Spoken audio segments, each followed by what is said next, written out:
Hi மக்களே, அனைவருக்கும் வணக்கம். இப்போ நம்ம கையில் வச்சுக்க மீன் பார்த்தீங்க அப்படின்னா ஒரு ஸ்பெஷலான மீனுங்க. இந்த மீனை பற்றி நான் சொல்லும் போது சிரிச்சிடக்கூடாது, ஏன்னா இதுதான் உண்மையான ஒரு விஷயமே. இப்போ நம்ம கையில் வச்சுக்க பூவாலி மீன் அப்படின்னு சொல்லக்கூடிய ஒரு அருமையான மீனுங்க.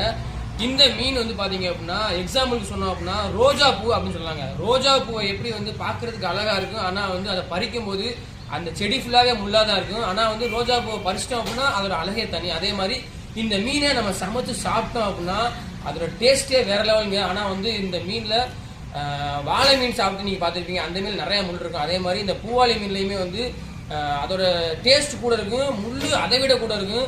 ஸோ கண்டிப்பாக சின்ன பிள்ளைலாம் சாப்பிடும்போது இந்த மீனை ரொம்ப கவனமாக தான் சாப்பிடணும். மேக்ஸிமம் சின்ன பிள்ளைய கொடுக்க தவிர்த்துடணும்.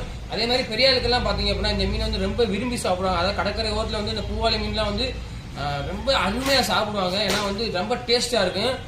இந்த மீனை நீங்கள் உங்கள் வீட்டில் வச்சு சமைச்சு சாப்பிட்டீங்க, அதோட டேஸ்ட் எப்படி